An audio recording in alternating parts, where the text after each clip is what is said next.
নমস্কার বন্ধুরা, পম্পার কিচেনে আপনাদের সকলকে স্বাগত। শীতের সময় ফুলকপি দিয়ে নানা রকমের রেসিপি আমরা খেতে সবাই ভীষণই পছন্দ করি। তাই আজকে ফুলকপি দিয়ে বানাবো ফুলকপির পরোটা। ফুলকপির পরোটা আমরা সবাই কম বেশি বাড়িতে বানিয়ে থাকি, কিন্তু আমার মতো একবার বানিয়ে দেখবেন, দুর্দান্ত টেস্ট হয়। আর বাচ্চাদের স্কুল টিফিনেও ঝটপট এইভাবে বানিয়ে দিতে পারেন, দেখবেন বাচ্চারা ভীষণ মজা করে খাবে। তাহলে চলুন আজকের ফুলকপির পরোটার রেসিপিটা বানানো দেখে নেওয়া যাক। আজকে ফুলকপির যে পরোটা বানাবো তার জন্য দেখুন একটা ফুলকপি অর্ধেক পোর্শন এইভাবে আমি কেটে একটু সিদ্ধ করে নিয়েছি। জলের মধ্যে একটু লবণ আর হলুদ দিয়ে ফুলকপিটাকে আমি সিদ্ধ করে নিয়েছি। এবার ফুলকপিটাকে এইভাবে হাত দিয়ে একটু মেখে নেব। একদম মিহি করার দরকার নেই, একটু এইভাবে মেখে নিলেই হবে। আচ্ছা, আপনারা যে যেমন পরোটা বানাবেন তার উপর কিন্তু ফুলকপিটা নেবেন। চেষ্টা করবেন ফুলকপিটাকে এইভাবে একটু ভালোভাবে সিদ্ধ করে নেওয়ার। দেখুন ফুলকপিটাকে কিন্তু আমি বেশ ভালোভাবে সিদ্ধ করে নিয়েছি। এবার গ্যাসটাকে জেলে দিয়ে একটা কড়া বসিয়ে কড়াটাকে খুব ভালোভাবে গরম করে নিয়েছি। এবার এর মধ্যে দিয়ে দিলাম সামান্য পরিমাণে সর্ষের তেল। তেলটাকে প্রথমে একটু গরম করে নেব। তেলের মধ্যে সামান্য পরিমাণে গোটা জিরে দিয়ে দেব। নিয়েছি একটা পেঁয়াজ টুকরো টুকরো করে কেটে এই পেঁয়াজটাকে দিয়ে দেব। পেঁয়াজটাকে একটু হালকা লাল লাল করে ভেজে নিয়েছি। এবার দেখুন এখানে একটা ছোট টমেটো, দুটো কাঁচা লঙ্কা, একটু আদাটাকে আমি গ্রেট করে নিয়েছি। এই তিনটে উপকরণ একসাথে আমি এবার পেঁয়াজের মধ্যে দিয়ে দেব। সমস্ত উপকরণ এবার একটু হালকা নাড়াচাড়া করে ভেজে নেব। এর মধ্যে দিয়ে দেবো সামান্য একটু লবণ, হলুদ গুঁড়ো দিয়ে দিলাম একদম সামান্য পরিমাণে, জিরে গুঁড়ো দিয়ে দিলাম অল্প করে, একদম সামান্য পরিমাণে দিয়ে দেবো বিট লবণ। সমস্ত উপকরণ এবার একটু নাড়াচাড়া করে নেব। এবার যে ফুলকপিটাকে আমি ভালোভাবে মেখে নিলাম সেই ফুলকপিটার মধ্যে দিয়ে দেব।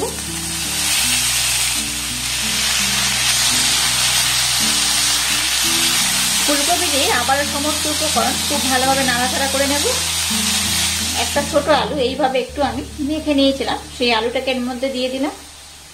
এবার সমস্ত উপকরণ খুব ভালোভাবে নাড়াচাড়া করে আমি কষে নেব। গ্যাসের ফ্লেমটাকে লো রেখে সমস্ত উপকরণ দেখুন আমি নাড়াচাড়া করে একদম মাখো মাখো করে নিয়েছি। এবার এর মধ্যে হাফ চামচ দিয়ে দেবো চাট মশলা, আর দিয়ে দেবো স্পেশাল একটা ভাজা মশলা যেটা আমি বাড়িতে বানিয়েছি। এখানে হাফ চামচ দিয়ে দিলাম। মশলাগুলো দেওয়ার পর আবারও সমস্ত উপকরণ খুব ভালোভাবে আমি নাড়াচাড়া করে কষে নেব। দেখুন ফুলকপির পরোটা বানানোর জন্য যে পুরটা দরকার, পুরটা কিন্তু একদম রেডি হয়ে গেছে। আর একদম দেখুন পুরটা মাখো মাখো হয়ে গেছে। এবার আমি গ্যাসটাকে বন্ধ করে দেব। পুরটা একদম রেডি হয়ে গেছে। এবার দেখুন একটা পাত্র নিয়ে নিয়েছি। এর মধ্যে দেখুন এই বাটির এক বাটি গমের আটা আমি নিয়ে নিলাম। আর একই বাটির মাপ করে দেখুন ময়দা নিয়েছে এই বাটির হাফ বাটি। আপনারা এখানে শুধু ময়দা বা শুধু আটা ব্যবহার করতে পারেন। এখানে দিয়ে দেবো সামান্য পরিমাণে লবণ, সামান্য পরিমাণে স্পেশাল ভাজা মশলাটা এখানে দিয়ে দেবো, আর 2 চামচের মতো দিয়ে দেবো সাদা তেল। এবার সমস্ত উপকরণ খুব ভালোভাবে প্রথমে মেখে নেব। সমস্ত শুকনো উপকরণ খুব ভালোভাবে মেখে নিয়েছি। এবার এখানে আমি অল্প অল্প জল দেব আর মিশ্রণটাকে রেডি করে নেব। একেবারে খুব বেশি জল দিয়ে দেবে না, তাহলে কিন্তু মিশ্রণটা নরম হয়ে যেতে পারে। তাই অল্প অল্প জল দেবেন আর এটাকে খুব ভালোভাবে মিক্সড করবেন। এটা মিক্সড করার পর আমি আপনাদের দেখাচ্ছি ডোটা কেমন হবে। দেখুন আটার ময়দার মিশ্রণটাকে আমি খুব ভালোভাবে মেখে নিয়েছি। আর মিশ্রণটা কেমন হয়েছে দেখুন, খুব নরম নয় আবার খুব টাইটও নয়, এইরকমই হবে, দেখে বুঝতেই পারছেন। যাই হোক মিশ্রণটা আমার একদম রেডি হয়ে গেছে। এবার এটাকে আমি 10 মিনিটের জন্য রেস্টে রেখে দেবো। 10 মিনিট পর আমি আপনাদের সাথে নেক্সট স্টেপ শেয়ার করবো। তবে এটাকে কিন্তু ঢাকা দিয়ে রাখবেন, খোলা বাতাসের মধ্যে রেখে দেবেন না। এটাকে ঢাকা দিয়ে 10 মিনিটের জন্য আমি রেস্টে রেখে দেব। দেখুন এই মিশ্রণটাকে আমি 10 থেকে 15 মিনিটের জন্য রেস্টে রেখে দিয়েছিলাম। 10 থেকে 15 মিনিট পর আমি আপনাদের দেখাচ্ছি। দেখুন মিশ্রণটা কিন্তু আগের থেকে বেশ সফট হয়ে গেছে। আবারও আমি হাত দিয়ে একটু ভালোভাবে মেখে নেব।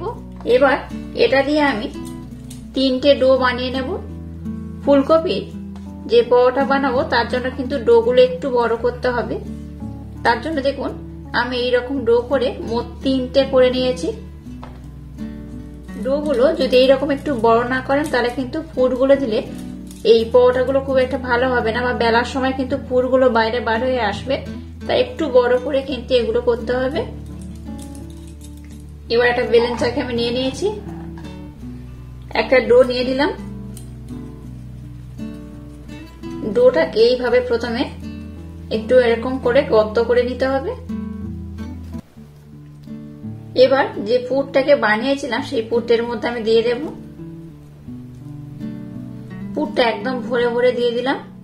এবার এই পুরের উপর আমি একটু ময়দা এইভাবে দিয়ে দেব।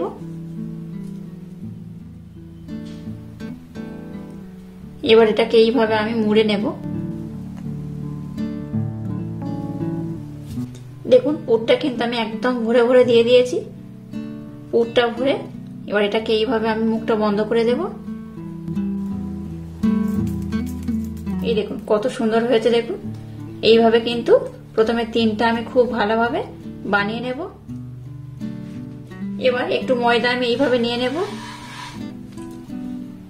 আর একটা পুর ভরা এই মিশ্রণ আমি নিয়ে নিয়েছি।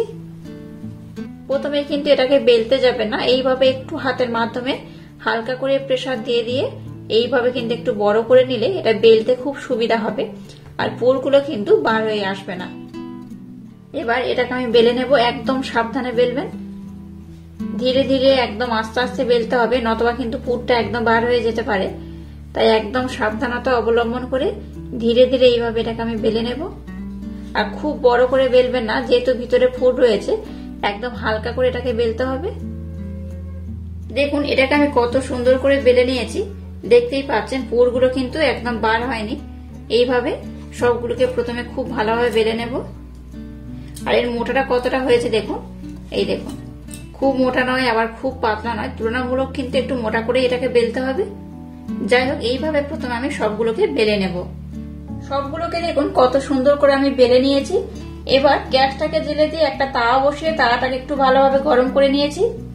এবার পরোটাগুলো এর মধ্যে আমি দিয়ে দেব। গ্যাসের ফ্লেমটাকে লো রেখে একদিকটাকে প্রথমে আমি খুব ভালোভাবে বানিয়ে নেব। একদিকটা খুব ভালোভাবে বানিয়ে নিয়েছি, একদিকটা আমি উল্টে দেব। এই দেখুন একদিকটা কিন্তু খুব ভালোভাবে হয়ে গেছে, আবার আমি অপর দিকটা খুব ভালোভাবে হতে দেব। গ্যাসের ফ্লেমটাকে লো রেখে দুদিকটা আমি খুব ভালোভাবে কিন্তু সেঁকে নিয়েছি, দেখতেই পাচ্ছেন। এবার উপর দিয়ে আমি একটু তেল দিয়ে দেব। তেল দিয়ে এটাকে আমি আবার খুব ভালোভাবে এদিক ওদিক করে বানিয়ে নেব। দেখুন এটা কিন্তু এদিক ওদিক করে আমি দুদিকটা খুব ভালোভাবে বানিয়ে নিয়েছি, আর কত সুন্দর হয়েছে দেখুন।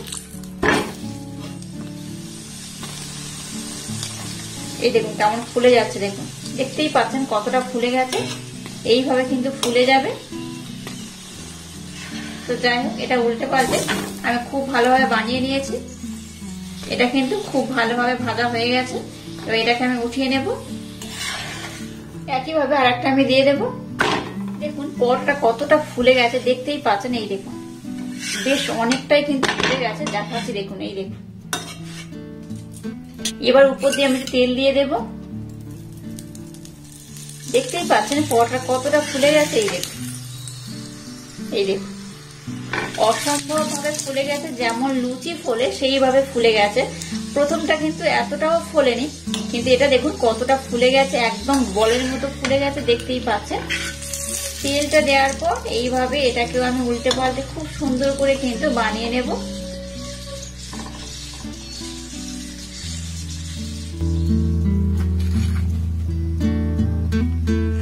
দেখুন ফুলকপি দিয়ে বানানো পরোটাগুলো একদম রেডি হয়ে গেছে, আর কত সুন্দর দেখতে হয়েছে দেখুন। এটা দেখতে যেমন সুন্দর, খেতে কিন্তু তেমনই দুর্দান্ত। অবশ্য বাড়িতে আমার মতো একবার হলেও এই ফুলকপির পরোটা বানিয়ে দেখবেন, দুর্দান্ত খেতে হয়। আর এখন এই শীতের সময় বাজারে কিন্তু প্রচুর পরিমাণে ফুলকপি পাওয়া যাচ্ছে, তাই আপনারা অবশ্য বাড়িতে একবার হলেও ট্রাই করবেন। আশা করছি আপনাদের ভীষণ ভালো লাগবে। তো আমি আপনাদের ভিতরটা দেখাচ্ছি, দেখুন বেশ গরম রয়েছে, তাই আমি কাটতে পারছি না। একটা ছুরির মাধ্যমে এইভাবে আমি কেটে আপনাদের দেখাচ্ছি। দেখুন ভীষণ সুন্দর হয়, অসম্ভব সুন্দর খেতে হয়। এই দেখুন। আর আজকের এই ইউনিক স্টাইলে ফুলকপির পরোটার রেসিপি যদি আপনাদের ভালো লাগে, তাহলে চ্যানেলটাকে লাইক, শেয়ার, কমেন্ট এবং সাবস্ক্রাইব করবেন, আর পাশে থাকা বেল আইকনটা প্রেস করে দেবেন। তাহলে টাটা, আবার দেখা হচ্ছে নতুন কোনো রেসিপি নিয়ে।